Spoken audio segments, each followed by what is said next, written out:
Hi everyone, আমি সৌমিতা আবারও একটা নতুন ভিডিও তোমাদের সাথে শেয়ার করছি। এটা গত পরশুর ভিডিও ছিল।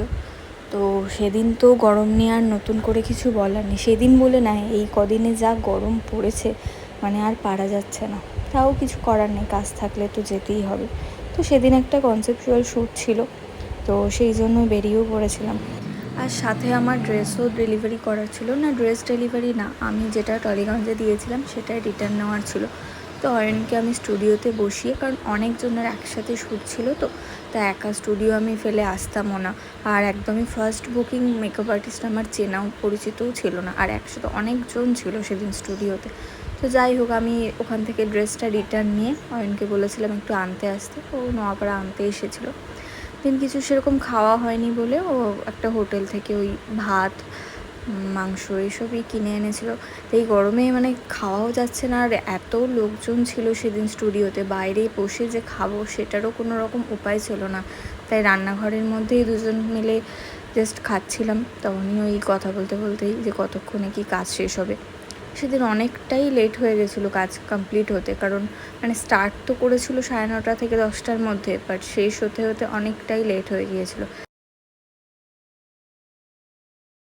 এই গরমের জন্য মানে বাড়ি থেকে যে কিছু নিয়ে যাব রোজ দিন ভালোও লাগে না, ওই জন্য টিফিনটা নিয়েছিলাম। সকালে যেহেতু একদম না খেয়েই বেরিয়ে পড়েছিলাম, সকালের খাবারটা খেয়েছিলাম। দেন ড্রেস এনে এই এখন কিনেই খাওয়া হচ্ছে। আর অয়ন তো গরমের জন্য, ওর যেহেতু রাস্তায় মানে ঘুরে ঘুরে কাজ, তো সেই জন্য ওর পক্ষে পসিবলই হয় না যে খাবার কিনে কখন খাবে, কখন এখানে আসবে। ওই যখন মাঝে মধ্যে হলেও তো কিনেই খাওয়া হয় বেসিক্যালি ওর। যাই হোক, এভাবে খাওয়া দাওয়া কমপ্লিটও করে নিয়েছিলাম। আরও তোমাদের সাথে শেয়ারও করছি কিসের ওপর শ্যুটটা ছিল। তোমরা আশা করি দেখলেই বুঝতে পারবে। এখন এই শ্যুটটা ভীষণ ট্রেন্ডিংয়ে চলছে, মানে মোটামুটি সব মেকআপ আর্টিস্টই একবার করে করছে।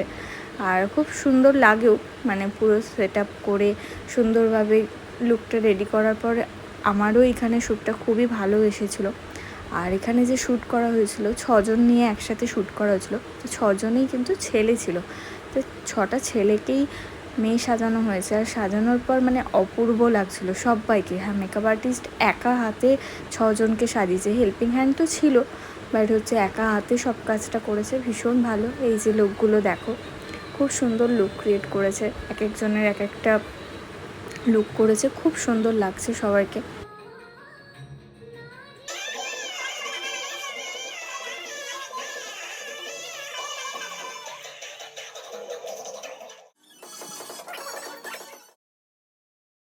আর এভাবেই শ্যুট হয়ে যাওয়ার পরে মোটামুটি সব কিছু এবার গোছানোর পালা।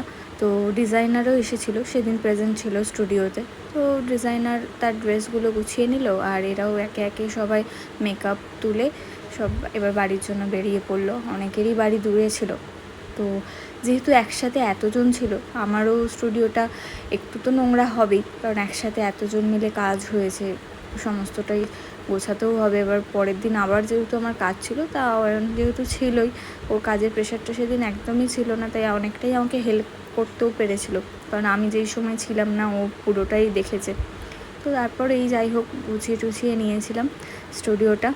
দেন আর কি, সেদিনের মতো আর তো কোনো কাজ ছিল না, আর বাড়ির দিকেই এবার বেরোতেও হবে। চলো ভিডিওটা এখানেই এন্ড করছি, টাটা।